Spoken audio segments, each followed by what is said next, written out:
യേശുവിൻ്റെ ജനനം. കുട്ടികൾക്കായുള്ള ബൈബിൾ അവതരണം. യേശുവിൻ്റെ ജനനം.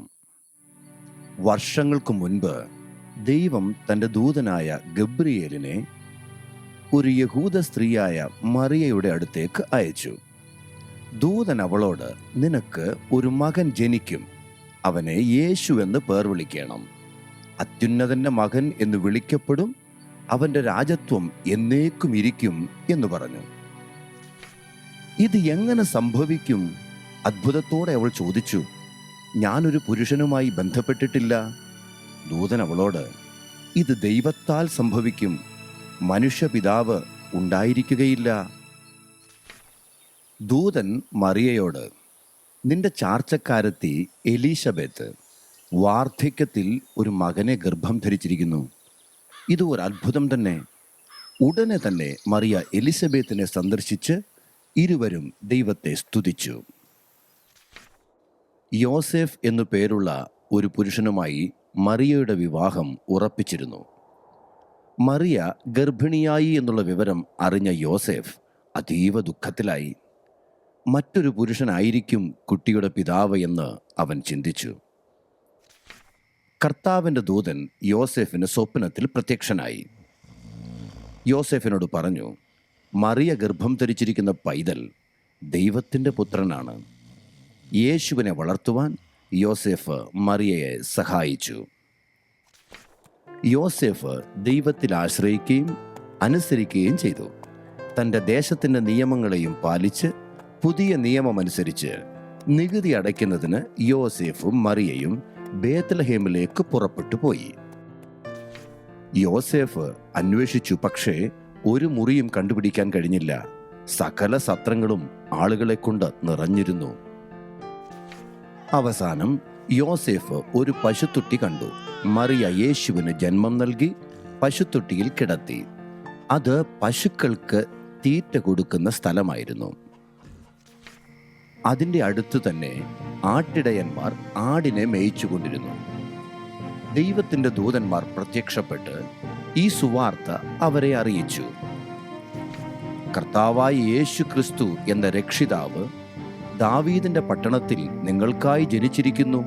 പശുത്തൊട്ടിയിൽ കിടക്കുന്ന ഒരു ശിശുവിനെ നിങ്ങൾ കാണും എന്ന് പറഞ്ഞു.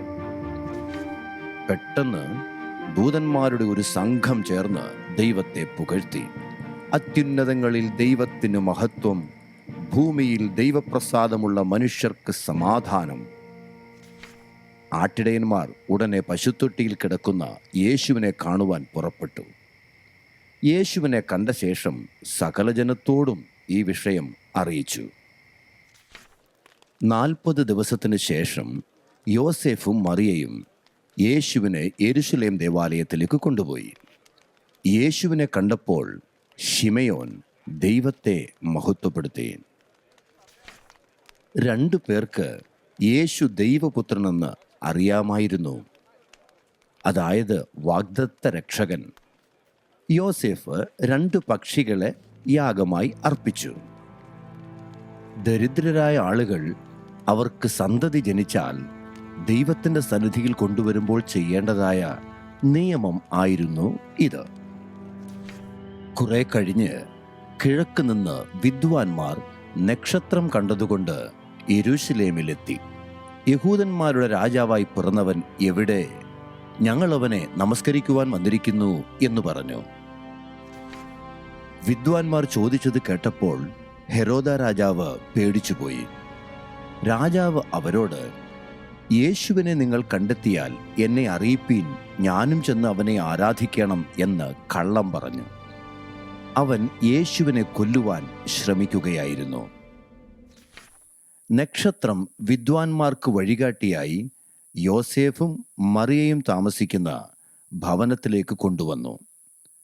അവർ പൊന്നും മൂരും കുന്തിരുക്കവും കാഴ്ചവെച്ചു. വീണ് അവനെ നമസ്കരിച്ചു. ദൈവം വിദ്വാൻമാരോട് രഹസ്യമായി മടങ്ങിപ്പോകുവാൻ കൽപ്പന നൽകി. ഹെരോദ രാജാവ് അടക്കാനാവാത്ത കോപത്താൽ യേശുവിനെ കൊല്ലുവാൻ തീരുമാനിച്ചു. ബേത്ലഹേമിലുള്ള ചെറിയ കുഞ്ഞുങ്ങളെ ഒക്കെയും കൊല്ലുവാൻ കൽപ്പന നൽകി.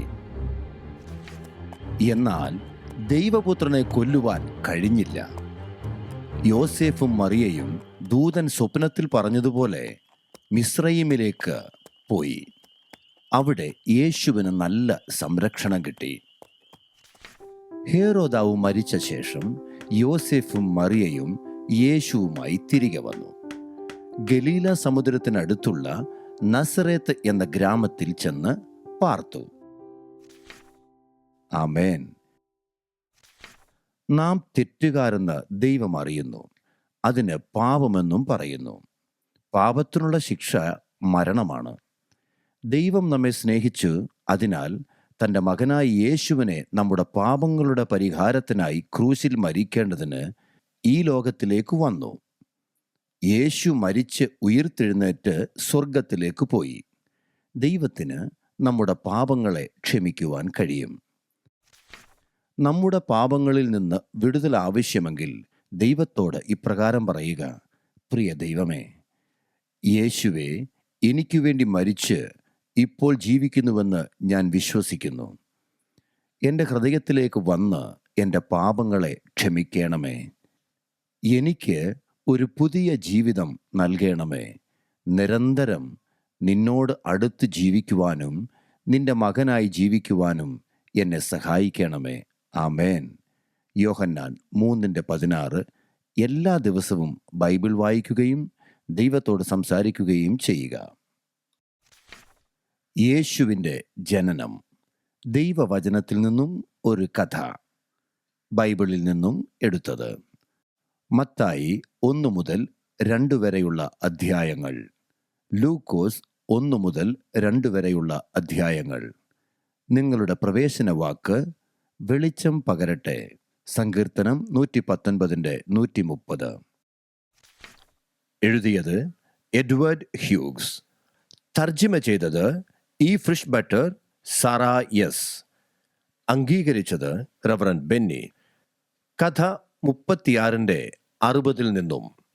www.m1914.org